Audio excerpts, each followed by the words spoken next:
Berapa sih sebetulnya biaya yang harus dikeluarkan untuk mendaftarkan anak-anak kita itu ke homeschooling?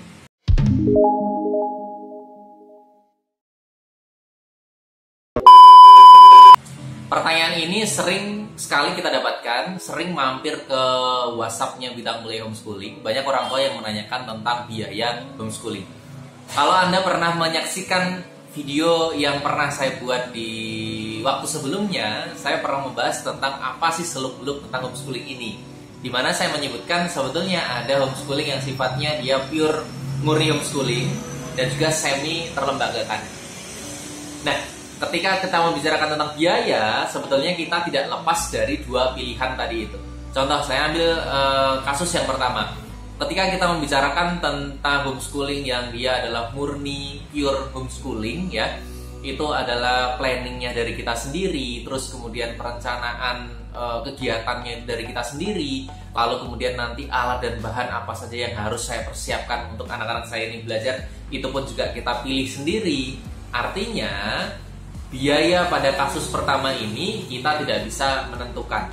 Biaya ini tergantung dari seberapa bagus atau seberapa kompleks perencanaan yang ayah dan bunda rencanakan ya. Kalau memang ternyata Anda itu merencanakan sesuatu hal yang memang luar biasa, anak ini harus mengetahui seluk-beluk dunia luar sampai sejauh manapun gitu ya. Nah, otomatis kita harus bisa membiayai terkait dengan ini tadi itu kegiatan-kegiatan mereka ketika keluar sampai dimanapun, dan juga itu berlangsung untuk sekian waktu yang lama.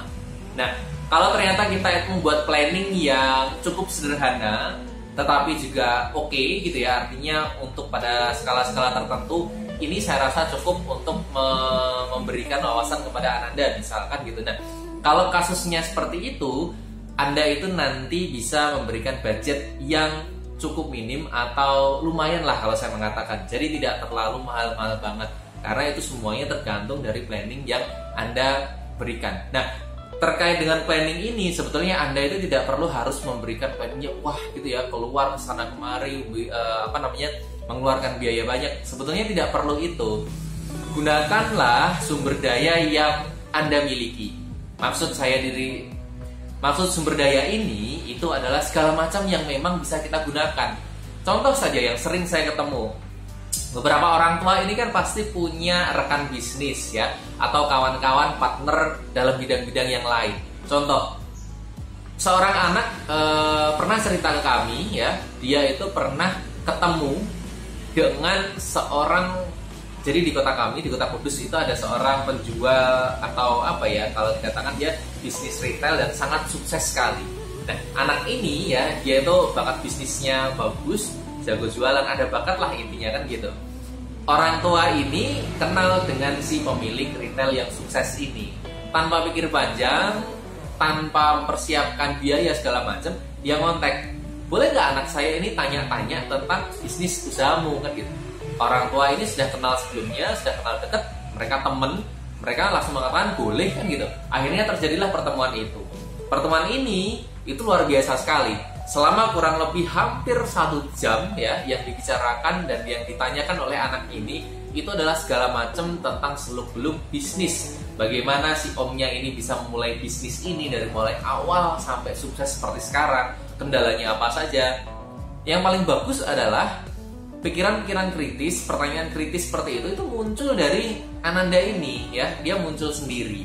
Nah, itu maksud saya ketika Anda itu kepengen homeschooling yang pure atau murni, sebetulnya tidak perlu harus sampai ke tempat-tempat yang jauh. Manfaatlah sumber daya yang memang Anda miliki. Anda punya kawan bidang A, jago di bidang A, ternyata anak Anda ini kok kepengen mempelajari bidang tersebut, temukan saja. Terus kemudian nanti minta tolong si A ini untuk menceritakan seluk-beluk tentang bidangnya itu. Berubah lagi, kalau ternyata dia sedang ingin mengetahui tentang seluk-beluk yang lain, temukan lagi dengan orang yang lain. Dan biasanya itu kalau kita sudah berbasis teman ya, kita tinggal ngobrol dan segala macamnya, komunikasi itu tanpa biaya. Yang kedua, kalau kawan-kawan itu nanti homeschoolingnya adalah semi terlembagakan, saya tidak bisa mengatakan ini murah atau mahal, karena itu tergantung dari perencanaannya lembaga homeschooling itu tadi ya. Ibaratnya hampir sama seperti sekolah, jadi ada SPP, ada bulanan dan lain-lain, karena mereka itu butuh saving untuk pengembangan lembaga dan juga untuk pembiayaan SDM-nya. Kita paling nanti hanya memilih kira-kira lembaga mana yang cocok dengan urusan kantong kita. Tapi ingat, homeschooling itu bukan sekolah, sekali lagi ya. Jadi walaupun Anda itu sudah menitipkan pada sebuah lembaga homeschooling di mana dia itu bertugas untuk menguruskan data kesiswaan, terus kemudian nanti biasanya untuk menguruskan planning ujian yang sifatnya adalah textbook, Anda itu nanti juga harus memiliki planning lain untuk kemampuan Anda ini belajar tentang situasi kondisi terkini. Apa yang sekarang sedang berkembang, bakatnya dia apa, coba dicari, kemudian itu digunakan untuk pembelajaran sehari-hari, untuk mengisi hari-hari yang dimana biasanya dia tidak datang pada lembaga tersebut. Karena kalau kita mengacu pada peraturan dari Kementerian Pendidikan, homeschooling di mana itu kategorinya masuk pendidikan non formal, ketika itu sudah sami terlembagakan, berarti juknisnya pelaksanaannya berarti mengikut atau menghidup pada ketentuan dinas pendidikan. Biasanya dinas pendidikan itu tidak seperti sekolah full, karena bukan formal, berkisar antara 2-3 hari. Hari-hari yang lain, orang tua di rumah juga harus memberikan planning terkait dengan kegiatan apa yang harus nanti dilakukan oleh anak ini. Nah, seperti itu ayah dan bunda ya, sehingga kalau ada yang mau bertanyakan tentang biayanya dan lain-lainnya, itu nanti tergantung proses homeschooling seperti apa yang Anda rencanakan untuk Ananda. Semoga bisa memperjelas dan juga semoga nanti bisa memberikan pencerahan yang cukup bagi ayah dan bunda untuk merencanakan pendidikan Ananda.